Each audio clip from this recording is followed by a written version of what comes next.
Good evening, everyone. Glad you're able to be with us this evening. We are back in chapter 7. We are, not chapter 7, excuse me. We are in lesson 7, actually chapters 8 and 9. Now, this evening, I don't think we're going to get to lesson chapter 9 because there's a lot in chapter 8. It's a really great chapter in the book of Genesis, but just as a quick reminder, outline, we're in kind of the section called the Great Flood, which encompasses chapters 6, 7, 8, and 9. And, of course, 6 and 7 we covered last week, the corruption of humanity. And God tells Noah to build the ark, and then the flood comes. And, well, now 8 and 9, the waters recede, and Noah exits the ark. God establishes, of course, the covenant never to destroy the earth with the flood again, which was sealed with a rainbow.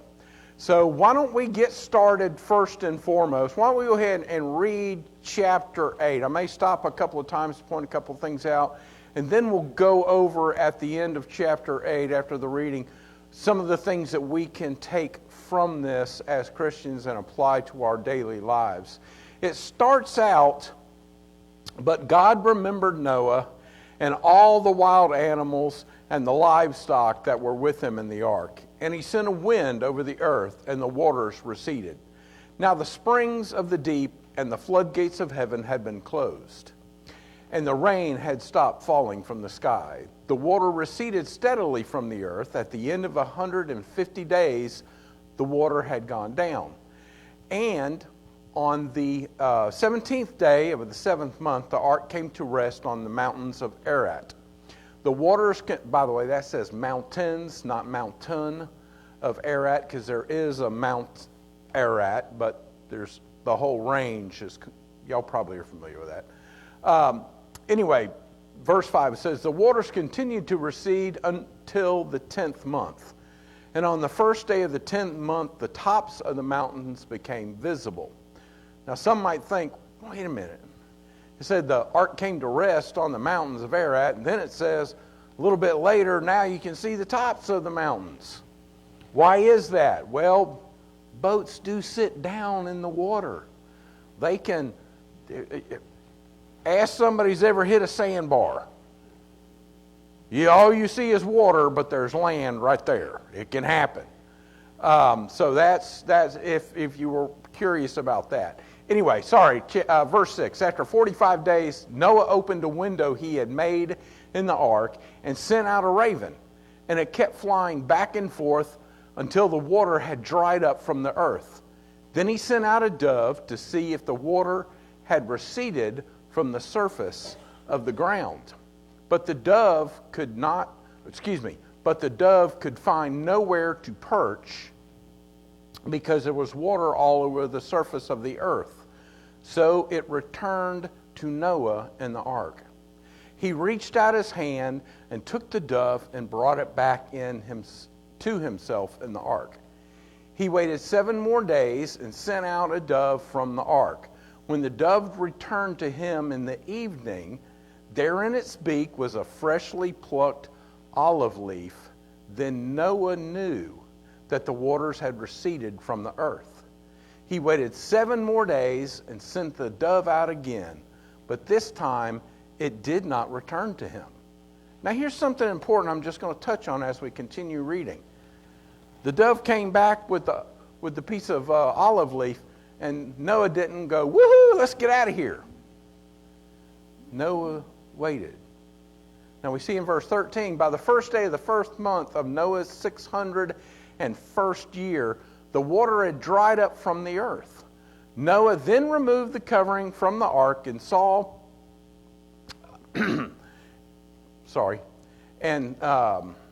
that the surface of the ground was dry.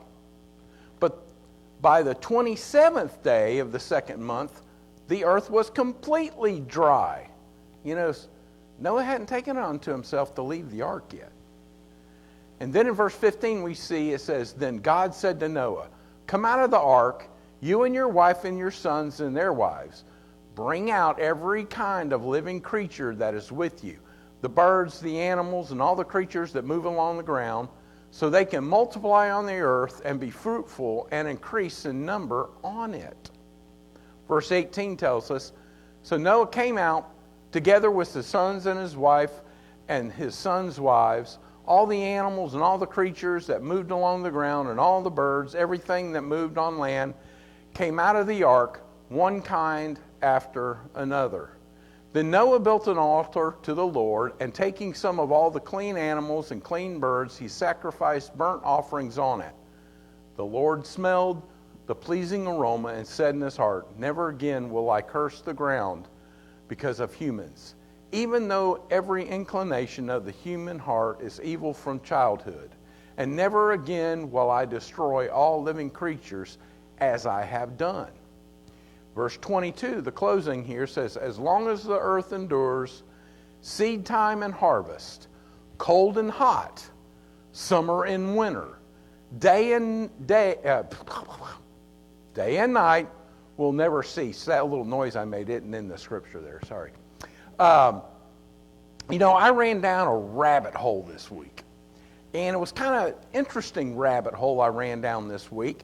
And I'd never thought about it before, and then I started seeing, hot and cold and seed and so forth. And so I started doing some research. Am I the only one that didn't realize that more than likely before the flood, there were not seasons? There was not summer, winter, fall, spring. Am I the only one that didn't realize that, or am I the only one that realized that? I'm not the only one that realized there's a lot of information out there about it.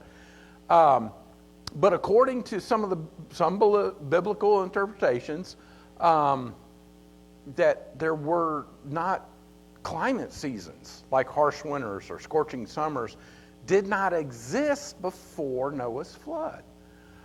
There's a big push to say there was a uniform climate. Many creation science models propose that the pre-flood earth had a warm, stable, and uniform global climate. And you say, Tim, how is that? We know what happens. The earth rocks back and forth and creates cool and warm and cool and warm. And, well, there's a couple of things.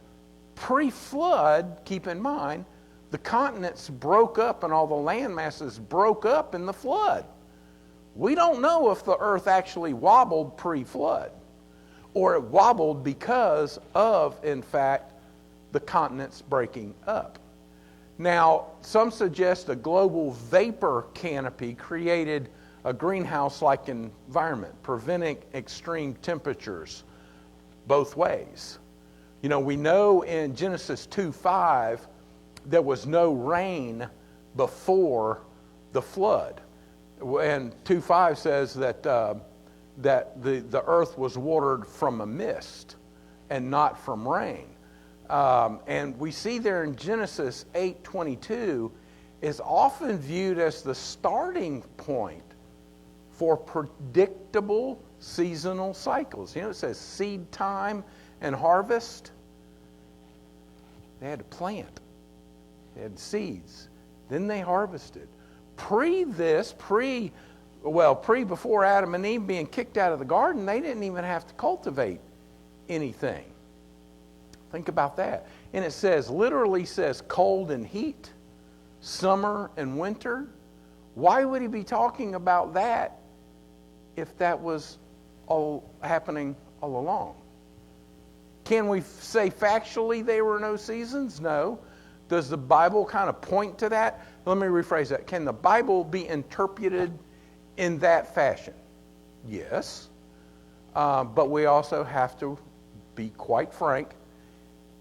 Doesn't matter if there were seasons or not seasons, because it has nothing to do with our salvation. Just because that can be interpreted in two manners does not mean that, there's a contradiction, this or that or other. That's just simply not the case. So, some of the things we can take from chapter 8 It starts out kind of weird, does it not? Was I the only one that thought when you're reading it said, well, and God remembered Noah? Does that mean God forgot Noah?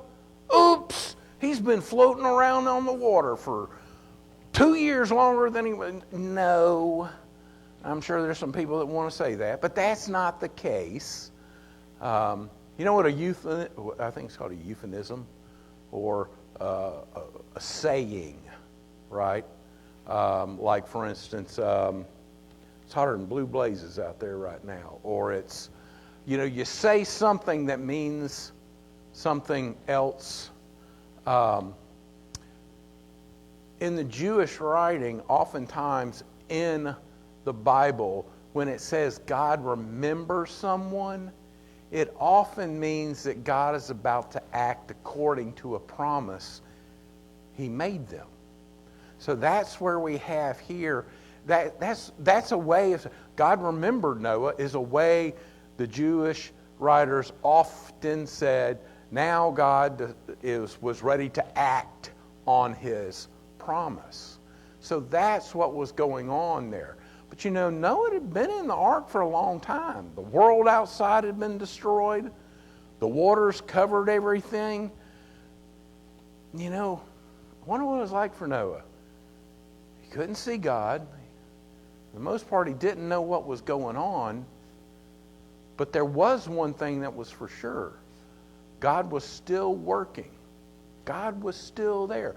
What we can take apart, one of the things we can take from this part there is God's silence didn't mean God's absence. There may be seasons when we think, has God forgotten me? Is God too busy? Or more than likely, why is this taking so long? Or why has my prayer not been answered? Your prayers get answered. It may be no, and it may be wait, but they get answered. Noah didn't know what was going on. We may not know what's going on, but that doesn't mean God's not working in our lives. And that should be Noah in the ark should be a reminder of that, quite frankly. Another thing we can look at is God's timing. Think about God's timing in all this. I told you a second ago when we were reading through there, olive branches come back. There's some dry land out there. We need to get out of here. Or even Noah. We got to remember, even though Noah could see dry land, how dry was it? Who here has ever been walking along a creek bank and stepped down and sunk down into your knee or hip or whatever and lost your shoe in the muck? I bet I'm not the only one. We don't know what it was like. God had to tell him when it was safe for him and safe for the animals to leave the ark. And an overall thought about this, something that we need to remember, is God's timing is worth waiting for. Noah was in that ark a long time. The rain had stopped, but Noah couldn't immediately leave the ark. The waters had receded, the ground had become dry, but God was working gradually. Genesis 8:3 says, and the waters returned from the earth continually. Noah had to wait and wait and wait. You get the idea. But eventually, Noah sent out the raven, then a dove. And, the storm, the rain had stopped a long time before it was safe for Noah.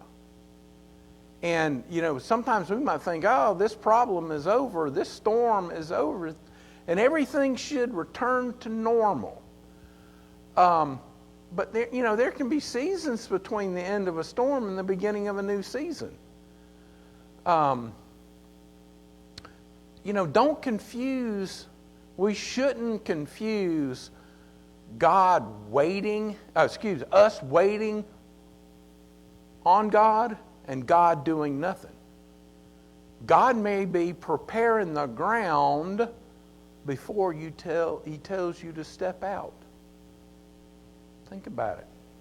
What if they'd have stepped out and some of them, who here has not seen a video on YouTube or on Facebook or whatever of this poor helpless animal trapped in the mud and can't get out? What if Noah would have said, I'm done with this, let's get out of here? You know, waiting does require patience, sadly. What it can't have is panic. You know? What times have we been in our lives wanting something to be done or over with or this or that, and we got impatient? We have to be careful about becoming impatient. We have to willingly wait on God, knowing that His time is the correct time. That can be hard sometimes, y'all. It really can.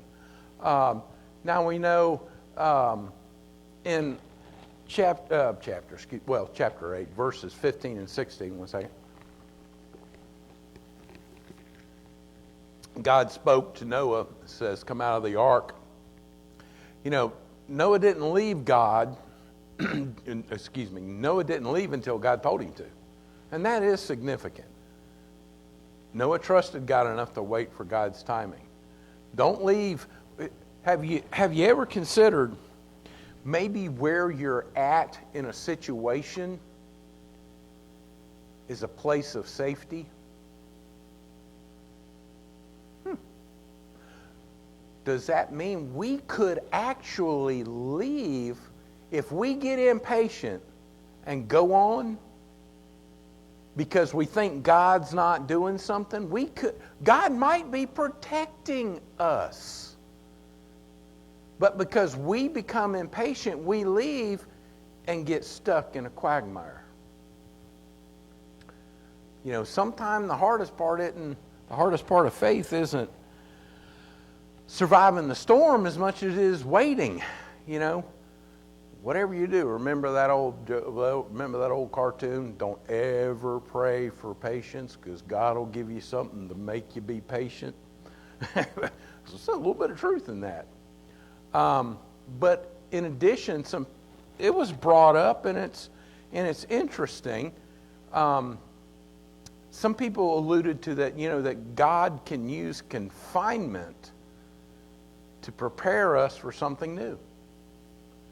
Now, it could be physical, spiritual, could be many things. You know, being in the ark probably was pretty restrictive, or at least probably felt that way. Who here thinks Noah was ready to get out? Absolutely. But he couldn't return to his old life. But the ark also was a place where God preserved him. And that's an important paradox. You know, sometimes something that feel restrictive is also a place of protection. There may be seasons when we feel confined while waiting for an answer, waiting for an opportunity, waiting for a job, waiting for healing, waiting for directions on something, waiting for circumstances to change, if you will. I bet some of y'all have asked why, or at least wondered, why am I still here? Why am I stuck in this situation? Well, it might be wise of us as, what is God protecting me from? Or what is God preparing me for while I'm here? Some good thoughts, at least. You know, but also there was some signs there, weren't there? You know, the dove came back. The dove brought the olive leaf. Often God does give us hope. He keeps us, He gives us what we need. That's a good way to put it. While in confinement or whatever, He does give us what we need. You know, the dove returning with the olive leaf in Genesis 8:11 there it says, Noah didn't yet have dry ground. He wasn't out of the ark, but yet he sees this. But he received evidence, not to taunt him, but that things were changing. Things were getting better. It gave him a message. Something's happening. Something's going on here. Things are getting better. And sometimes God can give us small signs of progress before he says, go. Because sometimes we may need progress. Think about it. You know, a small change definitely can point to God working. But we shouldn't mistake a small sign for the finished work. We can do that, could we not? When the dove returned from the olive leaf, Noah didn't just leave because the ground wasn't ready yet. God hadn't told him to leave yet. The olive leaf was, yes, encouraging, but it wasn't final instructions. And, you know, even if we get us, we have to be certain. We have to be following Jesus and not our own desires there. You know, he got an encouraging sign that didn't mean everything was ready. God was probably saying, getting close. Hold on, we're almost there.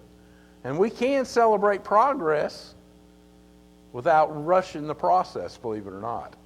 And Noah knew when to wait. I know I'm making a lot of this, but there's a lot of waiting in this process.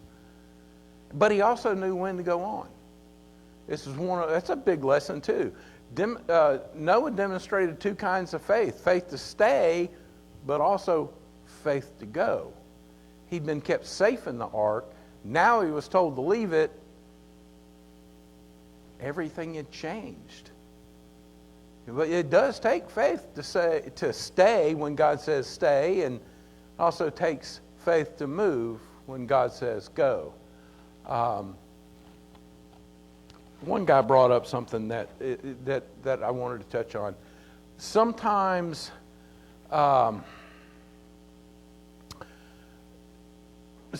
people think faith always means moving forward. You ever thought about that?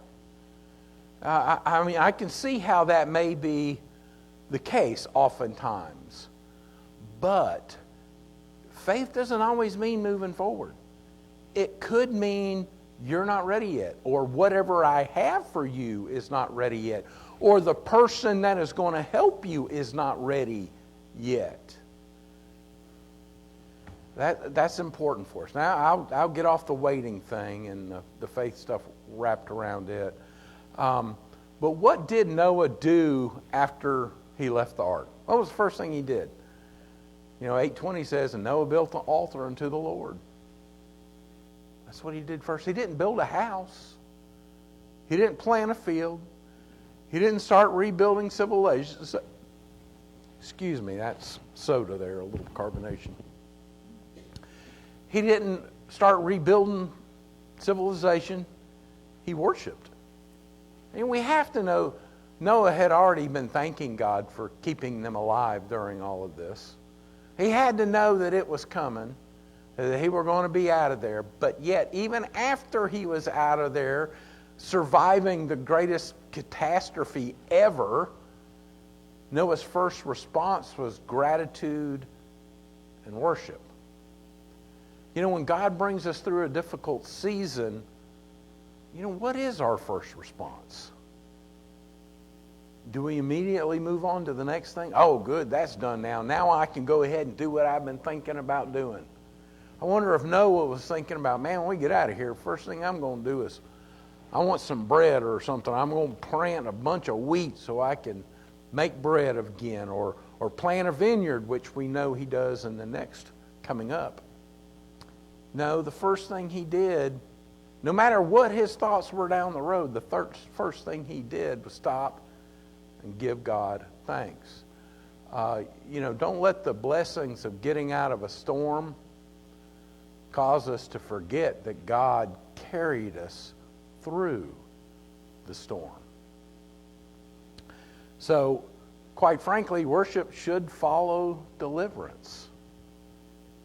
Noah's altar should teach us that deliverance should produce worship. God preserved Noah. God preserved his family. God brought them safely through the flood. And Noah responded by worshiping. You know, David wrote Psalm 40. And there's a similar picture here and a similar flow. And Psalm 40 verse 1 says, I waited patiently for the Lord. He returned to me and heard my cry. He lifted me out of the slimy pit, out of the mud and mire. He set my feet on a rock and gave me a firm place to stand. It goes on in verse 3 to say, He put a new song in my mouth, a hymn of praise to our God. Many will see and fear the Lord and put their trust in Him. If you notice there, it starts, even David here starts with waiting. And he's delivered. Then there's worship. Waiting, deliverance, and worship. That's a pretty good pattern. That's one we should remember. When we're stuck in a situation, be patient with the waiting. And when we're delivered, don't run off to the next thing. Stop and thank God. Now, here, there's songs about this, but, you know, and I can't remember the name of the song, but it's a true statement, even in the secular world. Every ending can become a new beginning. Thinking about that. Genesis 8 is, in essence, a chapter about new beginnings. The old world had been washed away, right? Then the water receded, dry land appears, the ark opens, Noah and his family step into a new world. Genesis 8:17, in essence, says, Bring forth with thee every living thing, that they may breed abundantly in the earth and be fruitful and multiply upon the earth. Bring everybody out and y'all start repopulating, y'all. God is giving Noah a new assignment. Sometimes God does allow one chapter to end or close completely because He's preparing us for another. Just because something ends, it isn't necessarily the end to the story. God is our God. God is a God of new beginnings. You know, I remember the first time I really heard about this and thought about this, I wasn't even married to Karen yet. Living in Georgia, and a friend of mine, we've been hunting this property for a long time, and he said, man, this ain't going to last forever. You need to remember that. Enjoy it while you can, because it's not going to last forever. And guess what? It didn't last forever. Sometimes we can forget to enjoy what we have or the stage of life we're in because we're so worried about the next stage of life. Who here did that when they were a teenager or early 20s or whatever it may be? I mean, you were, or even a kid, you wanted to be grown up. Who now would like to go back and not have a care in the world? Bingo. But you know, that also doesn't mean that new beginnings doesn't mean there won't be other problems. It's a subtle point, but it's important. Noah stepped out of the ark into a renewed world, but he didn't step into a perfect world. Sin would continue. Human weakness would continue. Difficulties would continue. You know, the promise of Genesis 8 isn't life will never be difficult again. It's God can, the real promise is God can bring you through what you thought would destroy you and give you a new beginning. Really? Think about it. That's what one of the things God is saying there. Or one of the things we can learn from what happened. And last but not least, getting there, God is faithful. God is faithful to His creation and faithful to His promises. Genesis 8 ends with God's promise concerning the regular rhythms of creation, which I talked about at the beginning. Genesis 8:22, it says, as long as the earth endures, seed time and harvest, cold and heat, summer and winter, day and night will never cease. It's a remarkable statement. After a world-altering event, what's that word? Catastrophic event. God established something, a rhythm for us. There will be seed time, there will be harvest, there will be winter, there will be summer, day and night. In some ways, it can be looked at as God is saying, there's still order in the world. There is still purpose. There is still a future. Think about that. You know, when our lives feel chaotic, we can remember that God remains faithful, even when our circumstances may not seem that way. And that's it for tonight. We actually went a couple of minutes over. Next week, we'll jump back in chapter 9. I hope you can join us. Thank you for joining us when you can. We'd love to see you Sunday morning. Come be part of our family here at New York Avenue Church of Christ in Oak Ridge, Tennessee. We love you all and hope you have a blessed week. Good night.